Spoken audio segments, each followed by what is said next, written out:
I think I'll go back home. I think I'll go back home. I believe I'll go back home and acknowledge I've done wrong.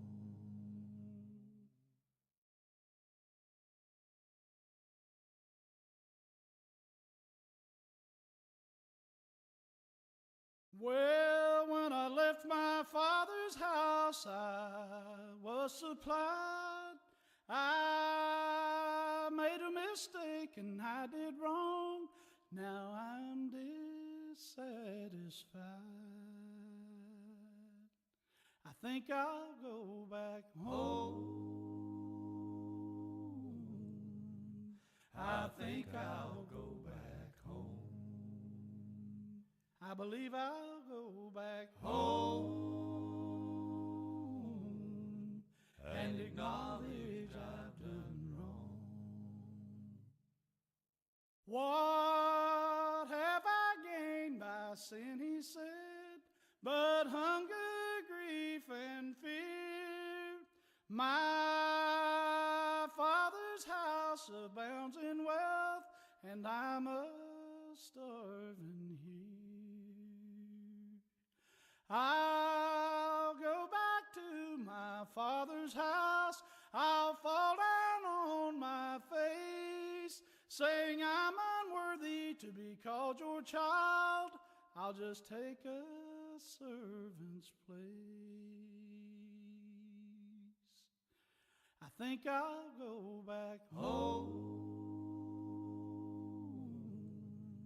I think I'll go back home. I believe I'll go back home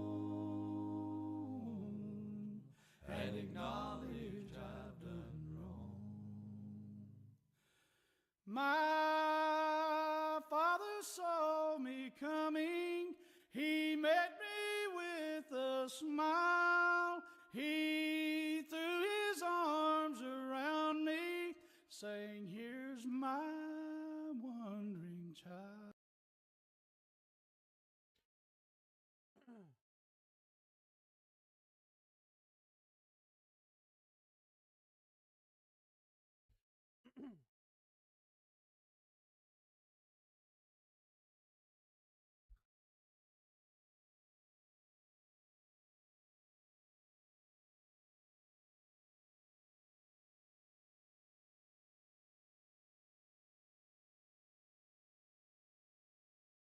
Hello.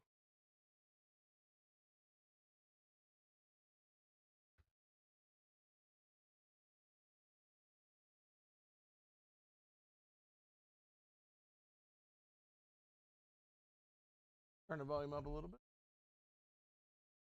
There we go. Hopefully it's not too loud, but it was really quiet on the thing, so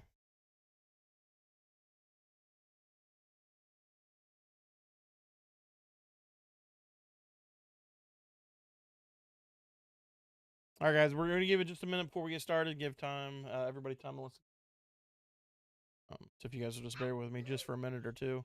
This will take long, about 35, 40 minutes tonight, probably. Maybe go to 45, but you guys just bear with it. We'll get started here in just a minute. I just want to make sure everybody has time to get in here that wants to come in.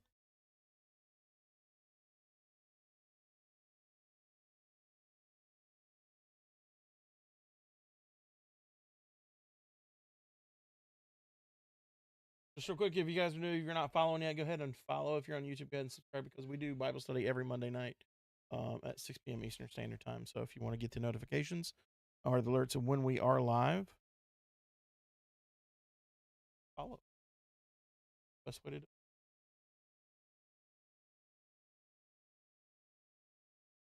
Another minute, we'll get started.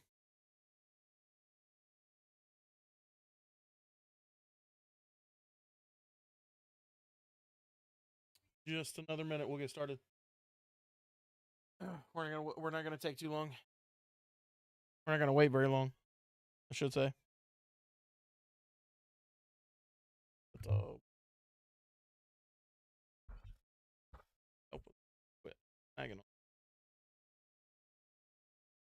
able to get there.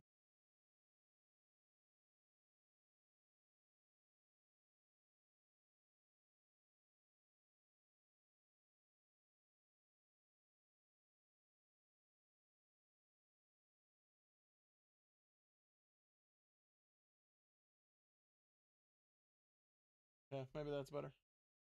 That should be better. All right, guys, welcome in. We're going to go ahead and get ready to get started. We are in the middle of our Bible study. We're basically what we're doing. We just started the New Testament. We're going to work all the way through the New Testament, and then once we get up with the New Testament, we'll bounce back and go over the Old Testament. But we've made our way all the way through the book of Matthew. We're now in the book of Mark, and we are up to chapter 11. Last week we talked about a few things. We talked about marriage and divorce. What God's expectation for marriage was. His idea on divorce. Where basically divorce came from and why, and God's feelings on that. We also talked about children and how they compare to the kingdom of God. And then we seen where Jesus talked to a rich young ruler, who was asking how he can be saved, how he can gain eternal life. Basically, want to know what kind of work here on earth he could do to obtain it. And Jesus lets him know in so many words that is actually impossible. There's no work you can do here to obtain salvation and earn your way into heaven. It's through and only through Jesus Christ that you can obtain salvation. So he kind of got that lesson the hard way. And then we seen his third prediction upon his crucifixion. Yes, I'm a real pastor. His third prediction to the disciples about the crucifixion and the resurrection coming up. He's trying to warn them to let them know of what's coming, so that they don't have the expectation that they are always going to be there with him, or he's always going to be there with them walking the earth. It's not going to be that way. There's going to be a time come that he's going to have to leave. He came to fulfill a purpose. That purpose is coming up pretty quick. And there's going to be that time period that they're going to have to continue to walk in the path that he's teaching them beyond that. So he's just trying to warn them and then get them prepared as well. Talk about the greatness in serving. And then we seen where he healed blind Bartimaeus. So this week we're going to talk about the triumphal entry into Jerusalem. This is where you come in and see, up until this point, anytime Jesus has done something, anytime he's done like a healing or anything like that, for the most part, he said, don't say anything to anybody about what you've seen. Don't so much talk about me as much or anything like that. Just accept what's happened, kind of go about your way and things like that. That it's not necessarily really been time for him to be completely identified to the world and to do that. But what we're going to see here today is we're coming up to where it is time now that who he is and what he is gets recognized. So we're going to read about his triumphal entry into Jerusalem and their significance in the way that he enters in and what is going on. So we're going to read about that. We're going to talk about that for a brief moment. And then we're going to get into some other pretty good lessons real quick. So let's go ahead and get started. So here in Mark chapter 11, starting at verse 1, it says, "And when they came nigh to Jerusalem and to Bethphage and Bethany at the Mount of Olives, he sent forth two of his disciples and said unto them, Go your way into the village over against you, and as soon as ye be entered into it, ye shall find a colt tied, whereon never man sat. Loose him and bring him. And if any man say unto you, Why do ye this? Say ye that the Lord hath need of him, and straightway he will send him hither. And they went their way and found the colt tied by the door without in a place where two ways met, and they loosed him. And a certain of them that stood there said unto them, What do ye, loosing the colt? And they said unto them, even as Jesus had commanded, and they let them go. And they brought the colt to Jesus and cast their garments on him, and he sat upon him. And many spread their garments in the way, and others cut down branches of the trees and strawed them in the way. And they that went before and they that followed cried, saying, Hosanna, blessed is he that cometh in the name of the Lord. Blessed be the kingdom of our father David that cometh in the name of the Lord, and Hosanna in the highest. And Jesus entered into Jerusalem and into the temple, and when he had looked around about upon all things, and now the eventide was come, he went out unto Bethany with the 12. So we see that he enters into Jerusalem, and he told the disciples, he said, go in, you're going to find a colt there tied, which nobody has ever sat on, which means nobody's been on this colt. You're going to loose the colt, and you're going to bring him out. And if anybody says anything, just tell them that you're doing what the Lord has sent you to do. The minute you tell them that, they're not going to say anything to you. So they go in, and sure enough, right where the colt was, right where he said they would find the colt was there. And when asked, why are you loosening the colt? They did as Jesus said and said, because the Lord said he had need of it. And they didn't know. They said, go on about your way. So they did exactly as Jesus said. So here it says that they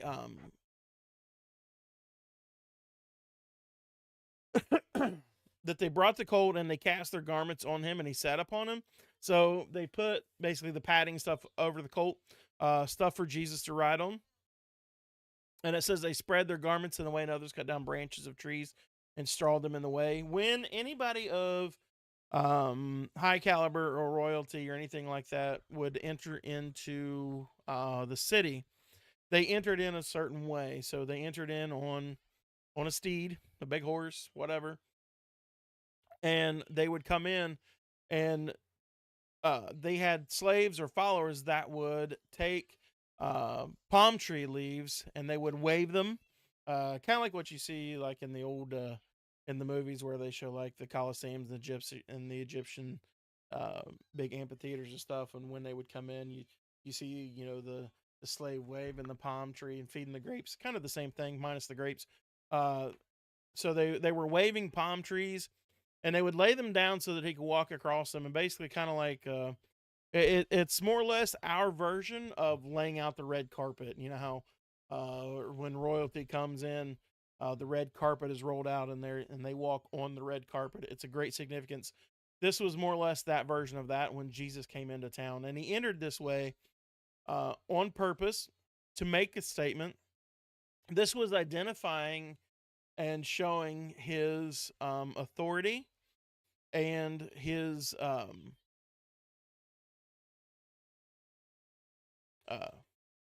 what's the word I'm thinking of?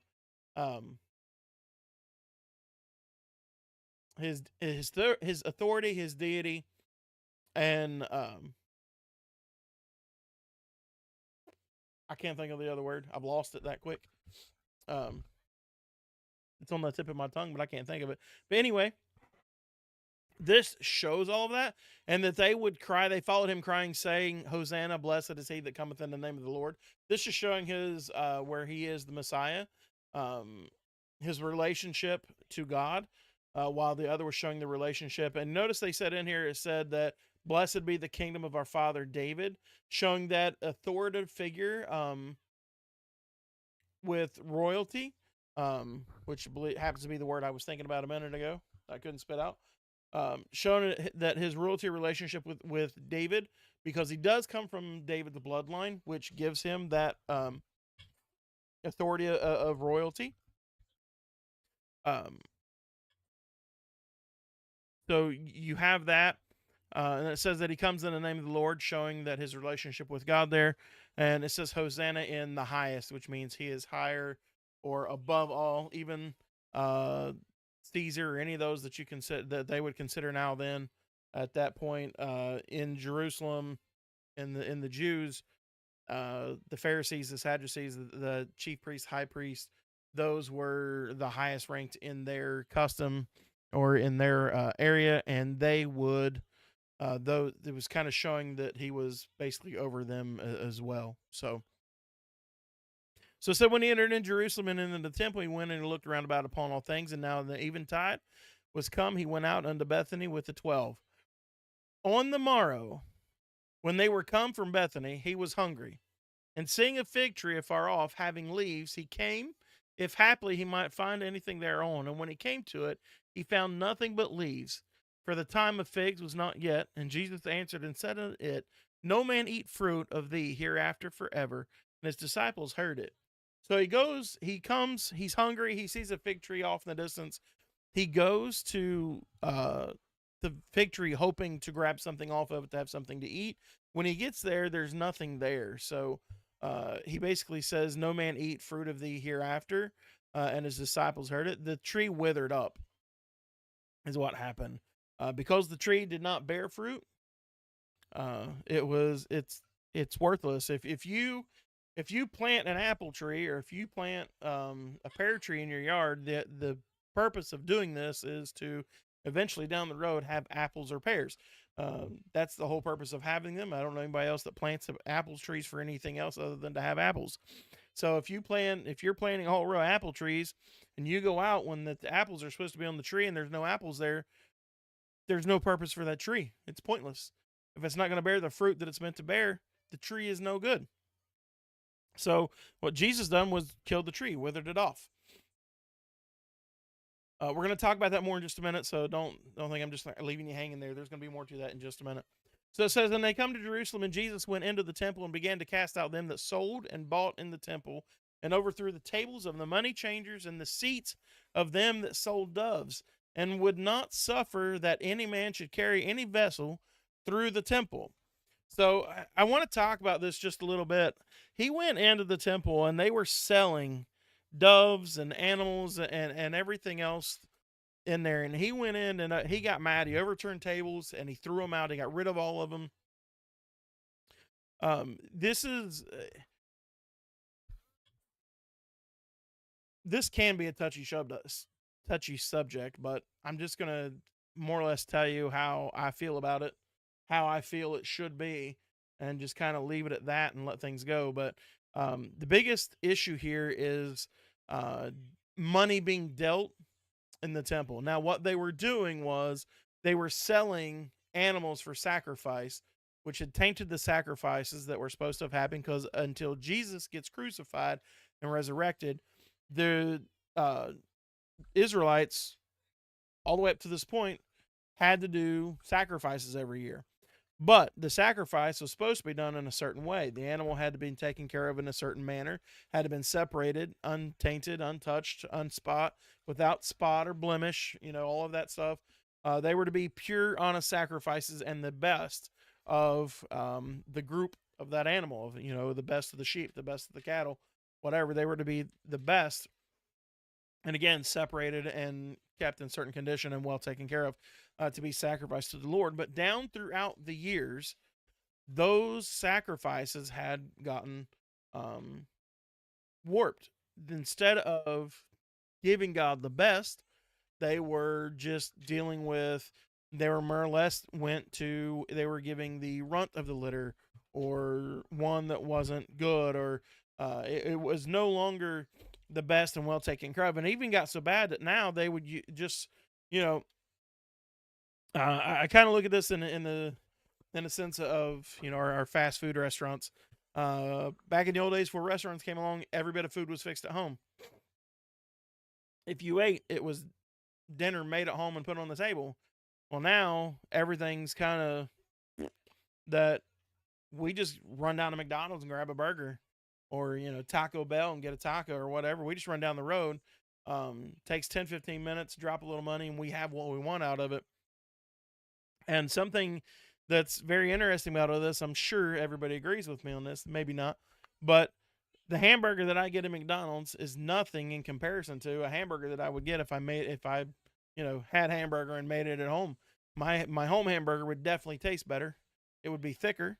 It would have more on it, and all of that. But I've settled for a a crappy substitute. And that's basically what they've done to the sacrifices for God, is they've settled for crappy substitutes. These people would go and take, whatever animal they could find in and sell them for sacrifices, and people would just go down to the temple, buy whatever animal was available, and take it to the priest for sacrifice. And that's not how God had intended things. So the sacrifices were perverse and no longer any good. And that's what we were running into. So these guys were selling sacrifices to people, and nobody really paid attention. They didn't care how the animal was taken care of or anything like that. It was treated like it was supposed to be for sacrifices. I'm sure they probably advertised it was, but like everything else, most of that's a lie. So you had them doing that. He went in. Money should never be a thing inside the church. I want to throw this out there. One of the biggest issues with this was the fact that there was dealings with money inside the temple, inside the house of God, and this is something I feel very strong about, and maybe you guys think it's petty or whatever, but the exchanging of money in the house of God is wrong. I know, there's churches that they have singing groups come in, and they have them sing at the church and things like that. And a lot of these groups, these people, this is their livelihood. So they have CDs they sell and certain different types of merchandise that they do sell out, and things like that. And I'm not knocking them for doing that.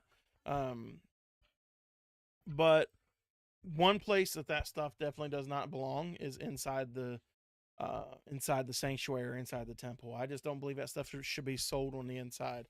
Any group or person that we've asked to come to our church that has had merchandise, or a little table they set up to sell like their CDs and stuff, I've never allowed it inside the church. It's either you're more than welcome to set it up outside the door or sell it out of the trunk of your car or the back of your van, whatever you got. It will not be sold in the sanctuary of the church. That's not a place to do money changing. It's just not. That's how I feel about it. I think that's the wrong place for it. I don't think it should be allowed in there. If your church is big enough, you got a foyer area outside the sanctuary, you can let them set up there. But I just do not believe by any shape or form that it should be done inside the sanctuary whatsoever. That is a place made strictly for worship, and that's it. And that should not be a thing. And that was a lot of Jesus' issue here is this was done inside the temple where worship should have been going on, and it wasn't. So he said he will not suffer that any man should carry any vessel through the temple, and he taught, saying unto them that is it not written that my house should be called of all nations the house of prayer? He says, but ye have made it a den of thieves. And the scribes and chief priests heard it and sought how they might destroy him, for they feared him, because all people was astonished at his doctrine. And when when even was come, he went out of the city. So he made this statement. He came in, he made this statement, which was also making the statement, this is my Father's house. You guys have done this to it. He just made the entry into Jerusalem. He's showing his deity. He's showing his relationship to God and what he is. And again, demonstrating his authority to do so, which makes the chief priests and things like that shaking their boots. It makes them very nervous. And it doesn't help that the people that are hearing this or witnessing this, they're flocking to it, and they're seeing what's going on, and they're hearing what's going on, and they're attracted to it, and they like what they hear. They're following Jesus. They want to hear more what he has to say, not to mock him, not to hate him, not to make fun of him or anything like that, but to genuinely hear what he has to say, because they're actually interested in what he's saying. So that makes the scribes and chief priests very nervous. So now they're trying to figure out, how do we get rid of this guy? We've tried to trip him up. We've tried to make him out to be a liar. We've tried to make him to be a false prophet. We've done all this stuff. It's not working. It's not taking effect. People are listening to him. They're paying attention to him, and more people are following him. How do we get rid of him? And this is what they're looking for. Now we're going to go back to the fig tree that we talked about before this. And we're going to learn a lesson about the fig tree. So it says, and in the morning as they passed by, they saw the fig tree dried up from the roots. And Peter, calling to remembrance, and saith unto him, Master, behold, the fig tree which thou cursed is withered away. And Jesus answering, saying to them, have faith in God. Big statement right there, right? Have faith in God. For verily I say unto you that whosoever shall say unto this mountain, be thou removed, and be thou cast into the sea, and shall not doubt in his heart, but shall believe that those things which he saith shall come to pass, he shall have whatsoever he saith. So have faith in God. Faith in God. Because with faith in God, you can literally move mountains. You can make things happen. So he says, you can say to this mountain, be thou removed and cast into the sea, and thou shalt not doubt in his heart. Very, very significant or important part is do not doubt in your heart, but believe that those things which you ask will come to pass, and you can have whatever you ask. He says, therefore I say unto you, what things soever ye desire, when ye pray, believe that ye receive them, and ye shall receive them. Psalms 2:7. King David is the begotten son. Jesus is the begotten son of God, bud. But he says, just believe in God and have faith in that, and know that whenever you pray for it, whenever you ask for it, know that you're going to receive it. It's that when you start talking about the spiritual gifts, I don't need to read Psalms 2:7. You need to read the rest of the Bible. Jesus is the holy begotten Son of God. You should probably read more than just Psalms.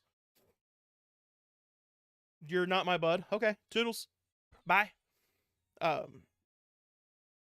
But believe in what you ask and don't doubt that he'll give it.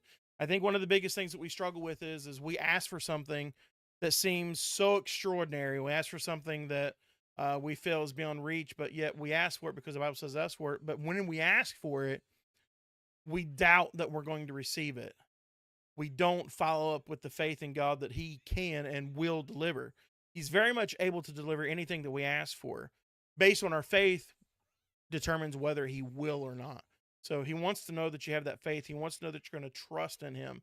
You know, when we struggle and we get through certain times, we see we ask him for help, but then whenever we ask for help, we don't really have the full faith that he's actually going to help us. We tend to make ourselves feel insignificant. Well, I don't really know, why would God answer my prayer? Because I'm just this little person that nobody cares about, and I'm not important. I'm not a big name. I don't do great things. I'm not in this position, and all this other stuff. But what we need to know, what we need to realize is that every single one of us, no matter how big or smaller we are in this world, is important to God, and he loves us more than he loves anything else. I'm done. Dude, just leave. Toodaloo. He loves us more than anything else. No matter what the world thinks about us. If it went off what the world thought about us, then I'll get a visit. Who am I getting a visit from? You? You're about to say goodbye anyway. Toodles. Have a good day, sir. God bless you, my brother.